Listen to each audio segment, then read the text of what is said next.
Alrighty, I think we're good to go then. Okay, well, hi everyone and welcome back. We hope that that you had an engaging and fruitful discussion. So let's share a little bit about what we heard. We want to hear what were some of the similarities and differences that came up. So I'm going to ask for a representative from each room to report back what was discussed. We'll start off with room one, the main room. Do we have a representative from room one? That was us. That was my group. If anybody would like to jump in and share the highlights, if not, I can do that for us.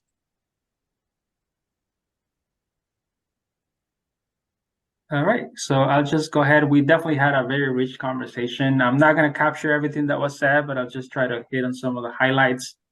In terms of outreach, one of the things that I hear from some of the folks in my group is that definitely it's really effective to do door-to-door outreach as one effective method.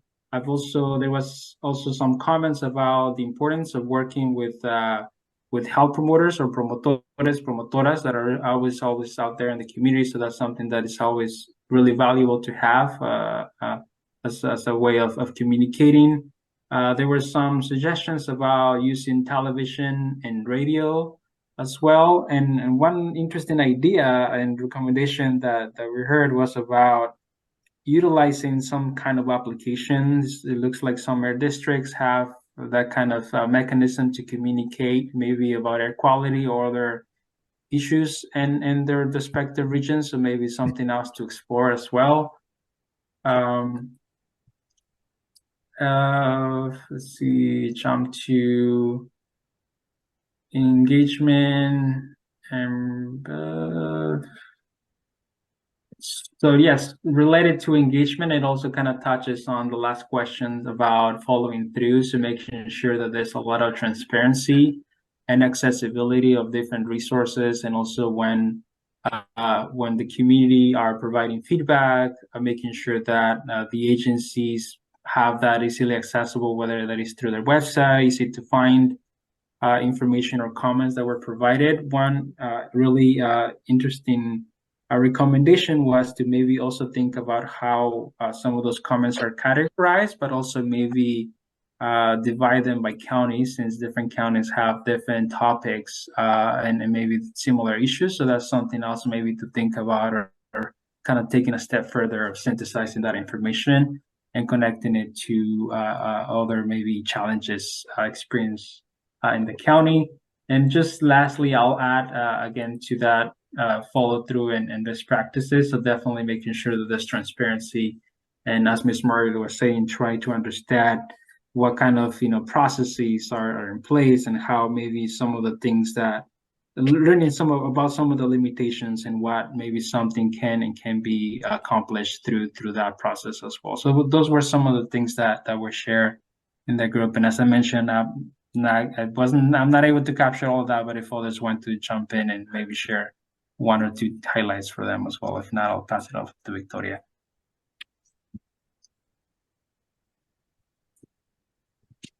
Sure, I can add comment or two. Um, we also mentioned about integrating like sorry, one second. Having like a mix of different meeting types in order to meet different types of audiences, and the benefits of having like mixed types of meetings, how that can help out. Um, And then we also talked about how creating or having a way to have a better relationship with the community is also to ensure that um, stationary polluting facilities are being regulated, or that there is money put aside in order to ensure that frontline communities are supported through any mitigation from pollution impacts, and actually helping reduce pollution from communities in order to have and create better protections in order to have better relationships with communities. Thank you. Thank you, Lara. Thank you, Jose. Crystal, I see that you're unmuted. Do you want to say something? Oh, sorry. No worries. There's nothing else from room 1.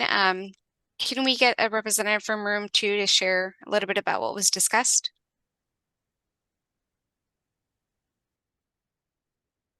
Yeah, sure.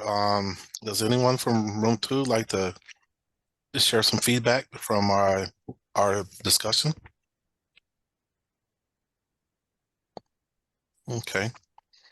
All right. Well, I'll start with outreach. So please feel free to chime in if we miss anything.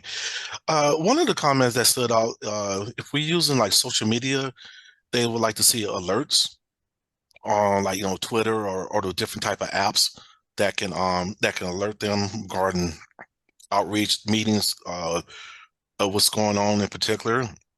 Another question that stood out is using the different media sources to your advantage. Like, so if you're targeting Latinos, Blacks, or Asian, use those type of sources like print media or those type of outlets to reach those communities to inform them and let them know what's going on with CARB is meetings or their outreach. Let's see, another one that stood out.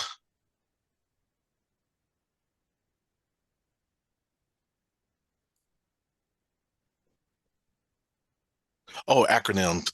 So they say one of the comments is like if we can kind of consider like using acronyms a lot less, that would help out. Engagement.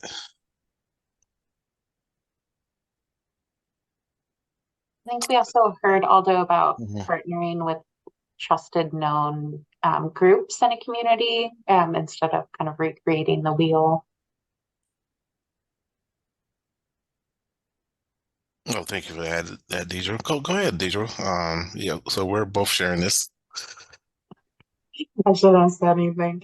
I like So, how I heard for engagement. I think we also, there was a really great idea about having an interactive dashboard, so a way to convey information visually that is kind of, up to date and responsive. What else did we talk about, Aldo?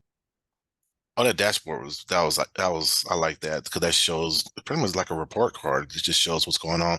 Oh, another one was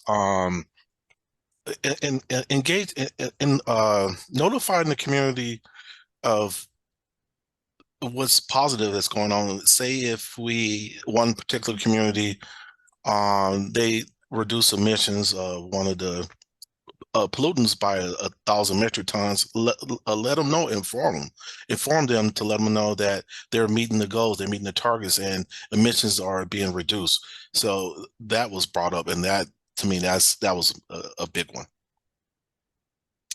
Deidre? Yeah, I think those were the big ones, like press releases. We also got, advice to use all different types of media, so social media, print, radio, and tailoring it to the audience. And there was a lot of support for having in-person meetings. I think people recognize the value of Zoom meetings like this, but that there was also a desire to be back in person.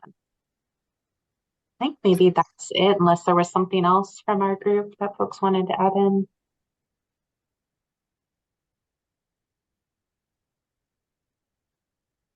Awesome. Well, thank you so much. Thank you. And now if we can get a representative from room 3 to tell us a little bit more about what you discussed.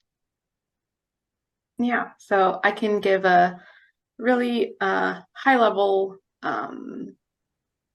summary of what we talked about in group 3. And so for the outreach portion, I think some unique ideas that maybe haven't been mentioned yet are really like focusing on mobile options to disseminate information. So WhatsApp or texting, that would be a really great way to get information out, as well as, focusing on those flyers and making sure that the information that is on those flyers is important. You know, don't just fill up the space, but really use that space to convey what you want to talk about. And then also tailoring the information that's shared to really mean something to people. So to focus on what's most important to them and how it affects them. And also in the outreach section, we talked about for meetings, it should be in a casual and fun setting, something that's welcoming in that way, maybe even outside in nature. And food and childcare is a critical part of that, to making it accessible as well. And then the in-person meetings are great for dialogue, but the virtual meetings do really make it more accessible to a greater group of people as well. And then moving into kind of the engagement discussion, there were two really great ideas when it came to government processes or just processes in general that went really well. So one of them was for coming into an agreement. So gradients of agreement, I believe is what it was called. To come to collective decisions is a way to do that. And also maps, which is getting perspective of all different people to allow for a greater understanding of others. And a little bit more on engagement. It's really focusing on talking to people and not at people, and, you know, trying to avoid those long, boring technical presentations that sometimes we at CARB may do, or other government agencies do as well. And still on this idea of engagement, also the importance of compensating communities for their time. That's a really big thing to making meetings and other events accessible for the public. And moving into follow through, I think a really big topic that was brought up was allowing participants to share their experiences and how they feel, and for staff to be active listeners when that's going on. And let me check these last few slides. And for CARB to be a better long-term partner to the community is to really focus on having that continuous dialogue. So to keeping those relationships going, and not just going to a community when you need something from them. So don't be extractive, but be an actual partner for the community. So when something is needed from CARB, that we should be there for them too. And yeah, hopefully I kind of covered most of the top things that we talked about in our breakout group. But if anyone else from group 3 has anything else to add, please feel free to do so. Karina, I would just quickly add, I mean, that was great, but quickly add the, in addition to doing the child care activity center with the coloring sheets, which a lot of us do, actually designing the meetings with kids in mind.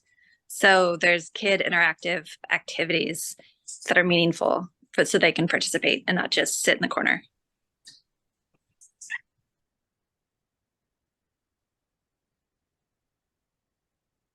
Awesome. Well, thank you all so much. It sounds like we definitely had some great discussions.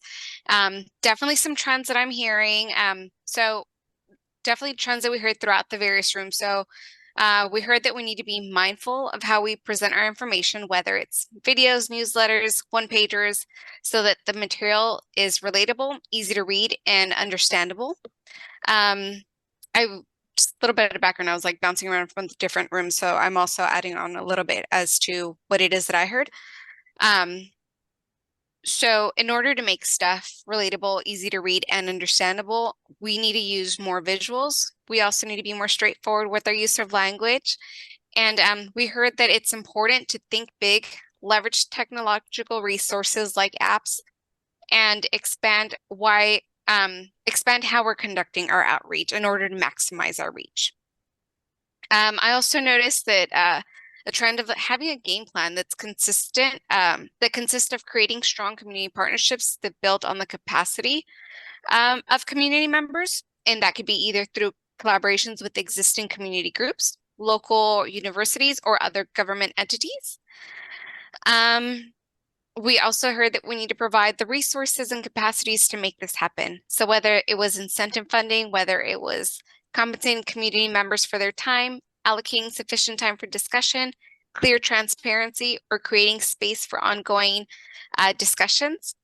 And we also heard about the importance of cultural competencies to effectively reach and engage community members, and not talking to community members, but working with community members in partnership for meaningful processes, so that we can incorporate that into our actions and demonstrate how community input was incorporated. Miss Margaret, I see that you have your hand raised. Yes, I do. One of the things that I didn't hear is that how to incorporate the executive staff and the board members to have information, have listening sessions with community per region they're coming from. And so they have some idea, not just from staff, but a real reality check from the people themselves. They should be the executive staff, the executive director, his staff, legal, whoever it is, need to have quarterly, biannual meetings with the communities. And with that board member from that area. Absolutely. Thank you so much, Miss Margaret. Greg, I see that you have your hand raised. Yeah, thanks. I just mentioned that the importance of clarity of materials and communication needs to apply to the rules themselves. Convoluted, sort of rushed out rules are difficult to implement, difficult for the regulated community, particularly hard on small businesses that don't have the resources that some larger businesses might have to try to interpret those rules. I think CARB can help the success of some of the initiatives by spending more time crafting more clearly worded, more carefully worded rules.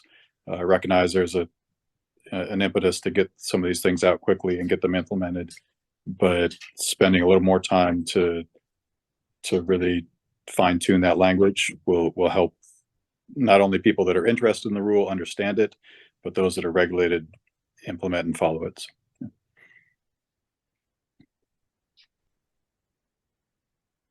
Thank you, Greg. Great points.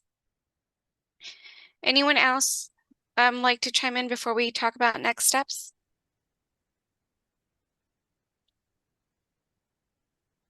Okay. So with that, let's talk about next steps. So once again, thank you all for such a great meeting. Before we go, we do have a couple next steps that I want to go through with you. So first, we want to share a few ways that you can provide additional feedback should something else come to mind. First, we have an online docket where you can submit written comments. The link is shown here and is on our website. We'll also drop it in the chat. Second, you can email us at communityengagement@arb.ca.gov. Third, you can leave a voicemail at the number you see on the screen. Fourth, you can attend another in-person or online meeting. The dates and locations for those are also on our website, and we're going to drop the link in the chat as well.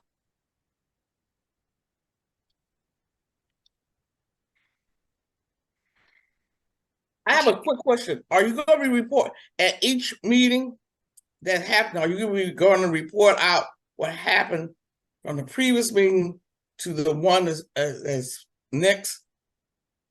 So we're going to use every meeting as an opportunity to collect information, and then we will report back. We're going to have all of the information that we heard on a spreadsheet, and that will be published for the public to view. And in that, you'll also see how it was assessed and how it was incorporated, if it was incorporated, if it wasn't for whatever reason, why we were unable to do so. So it'll be gathered at the end to answer your question. Excuse me, this is Lisa Flores.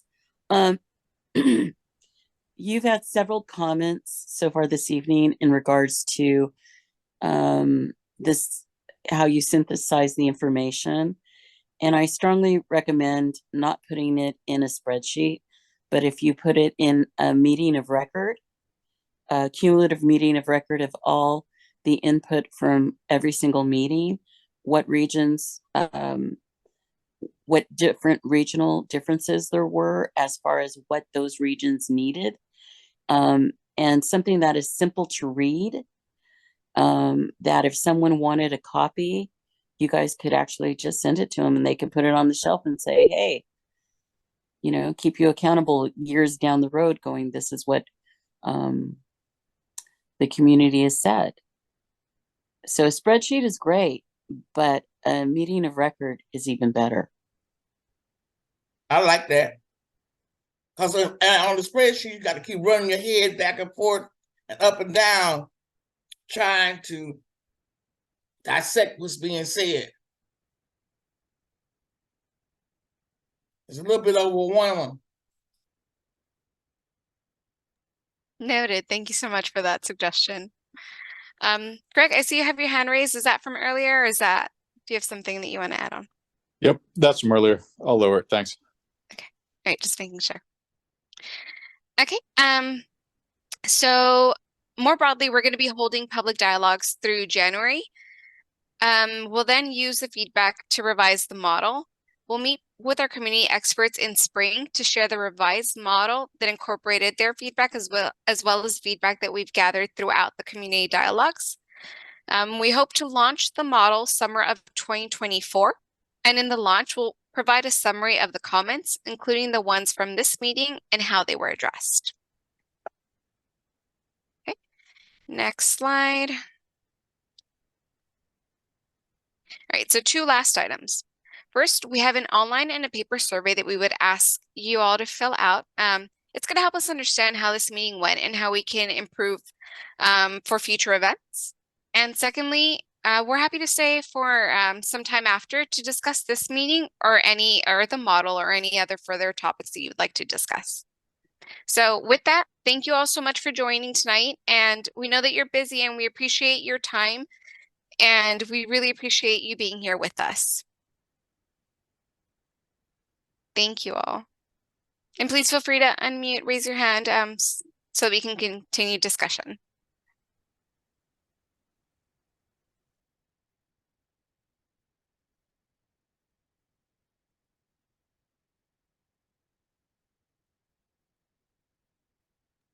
Hi, Tadashi.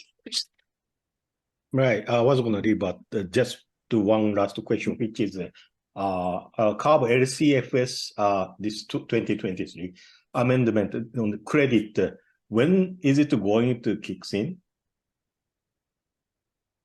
I'm going to defer that question to one of my co-leads. Tadashi, it sounds like you have a question specifically for the low carbon fuel standard. Yeah. That credit, yeah. When is it going to kick in? You may be aware of it, but hydrogen fuel cell car drivers, this community is in very serious trouble right now because of this, right? So, is it okay if I follow up with you on that? I will ask everybody's who the right asking contact is. Yeah, sure. Okay. Great. Let me flag that. Thank you. All right, thank you.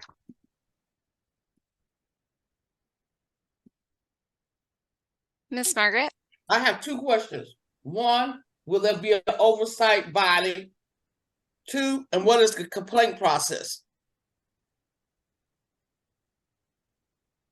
So oversight body for the model? Yes. So the model, what we're going to do is, like I said, we're going to take all of the comments and then we're going to work on incorporating them into the model. And we're trying to make this as transparent as possible. So we're going to collect what we heard, and in that what would have been the spreadsheet, it's going to list how we incorporated into the model. And if we didn't, for whatever reason, we're going to state why we could not incorporate that. And that's going to be a public document that you and everyone else can take a look at. And we will, after we do that, we are going to be continuing our work with our community experts so that they can also see that and provide their input on that process. You still answer my question. Because I've been here and done this several times in my life. If you don't have a process for to complain, yes, on an issue that's supposed. Okay, let me finish. If there's a process inside of this model that somebody complained that it was not followed through, where is that? Then who do you take that complaint to? Yeah. So I'm going to ask Radhika to help answer that question. I'll kick us off by saying that the model, we completely acknowledge that it's definitely always going to be a work in progress. So whenever we hear feedback from community, we want to be able to take those lessons learned, those complaints, whatever it is that you have for us, and work to always bring it back into the model so that we can continue to improve it. That is an ongoing process. But with that, I'll hand it over to Radhika. Hi, everyone. And Ms. Margaret, the question about the complaint, I just want to address that we are working on the civil rights complaint process that CARB is developing. So this could also be brought up through that process as well. Because I'm one of the ones who've been bringing it up through CARB for a while, that the complaint process that you have is very insufficient, especially when something has really been violated and there is no real steps or phases that people need to know if you have a complaint. And we don't, and the interpretation, how many levels of interpretation of the issue and where does that go? Because not really, it does not connect to 1135. And that's part of the problem. No, that's a good point, Ms. Margaret. And we are working on developing the process right now. And we're, it's not ready yet. So it's still in the process, but definitely I'm going to take your comments back to the team, the civil rights team, and we'll probably make sure that there is a way of raising a concern. And that but it shouldn't be, excuse me, but it shouldn't be about we internal to you. It should be about we internal to all of us who want to have a voice in this process. And it's like you have these experts, you have these community experts. Well, there's other experts that need to be part of that conversation that have been working, pushing this through AB 617. And we have not heard back. We have not heard back since I formally made the complaint with Richard Grow. So I think that y'all need to start talk about we internally, but we internally and externally need to be at this table designing what that should be look like. And I totally agree with you. And that is also the process that is going to come down once we have something, once we hear back on the process for the complaint, the Title VI complaint process. It is not done yet. It is not even even internally, we haven't seen anything yet, but I totally understand. And I totally commit to this, that once we have something, we are going to work externally with everybody to make sure that the Title VI process is achievable and doable. But like I just said, you have left out those of us who lifted up the problem. We ain't had a word. I haven't got a snail mail saying where you are. I haven't got anything. Yeah, I see what you're saying. I'm so sorry for that, but definitely I can circle back definitely circle back with the team and then get you an update on that for sure. Thank you very much. Thank you. Hi, I don't know if this is appropriate or not, but Miss Margaret, Yes, yeah, do you have a pencil with you or a pen, something to write down? yes. Write down my phone number if you would. Okay. Five, five, Can you, five, can you just send it by email to me? You have my email? I can put it in the chat box. Will that work for you? No, just I need to see it on an email. Okay. I was gonna ask, and by a form of complaint, do you mean would it help to have a form to fill out or a? We don't have anything right now. that's There's no there to do any of that. Okay, but you are looking for a way to do that, correctly? Am I correct? All that. Once Okay. you file out a complaint, what is the process? Where does it go? Who? Okay. Who, Gotcha. where, when, and how? How long it gonna take? What is the timeline? All those different things. As of right now, you don't have anything. Okay. I got it. Okay, thank you.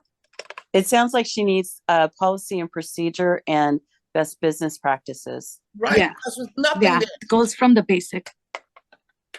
There's really nothing when you're doing this community engagement and somebody, like I said earlier, once you start doing this, you go down this road, people have something, a staff person misspoke about something, or funding was misused or something, funding, the community wanted funding to go here and CARB said they wanted the funding to go there. How do you make a complaint? Okay, that's also with transparency, being transparent. So I'll make a note of that. Yeah, and right now there's nothing. There's no there.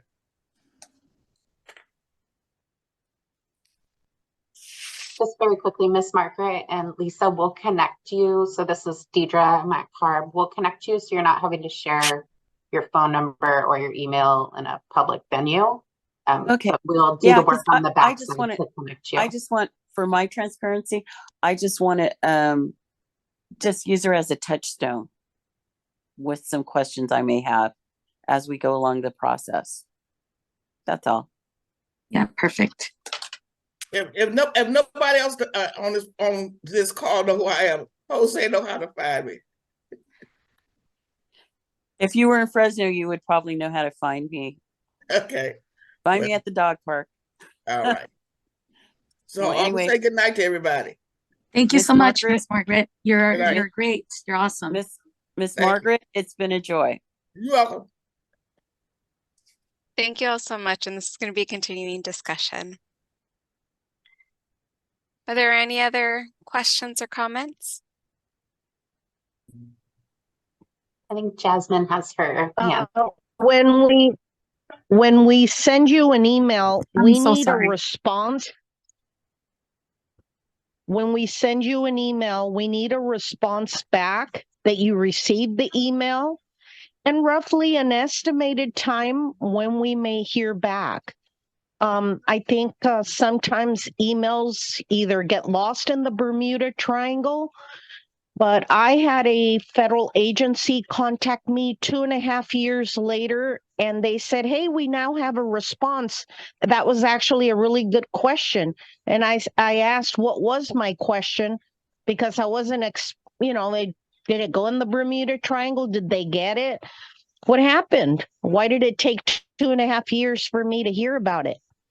And then I didn't remember what my question was, so it's sort of disrespectful that we have a comment and yet we don't even know, did you get it? Are you going to confirm? Do we get a confirmation code? I mean, I don't know what is best, but I understand where she's coming from. If there's also how many people applied, the demographics of who applied. Why did the person get awarded the whatever contract? And then over time, what ended up happening with with that project? Did it do what it was supposed to do? Because some of us, unless there's somebody else to partner with, we may not be big enough to take on certain things on our own without there being a public-private partnership or something like that, or a joint venture. Thank you. Thank you so much, Gladys. Absolutely, definitely really want transparency and communication, and that like closing the loop that we keep on talking about and putting that front and center to a lot of what we're doing. So thank you for that. Acknowledgement being part of it too. For sure. Thank you, Jasmine. Any other questions? No, Moses? un comentario más. Les agradezco a todos por estar aquí esta noche y por dar la oportunidad de participar aquí en español también. Les agradezco todo su tiempo. Que tengan una buena noche. Buenas noches. Gracias, Moisés. Thank you all. Bye, Thank you. everyone. Thank you so Just much take and good care. night. Bye-bye. Bye-bye. So Pablo, I think you can stop recording locally now.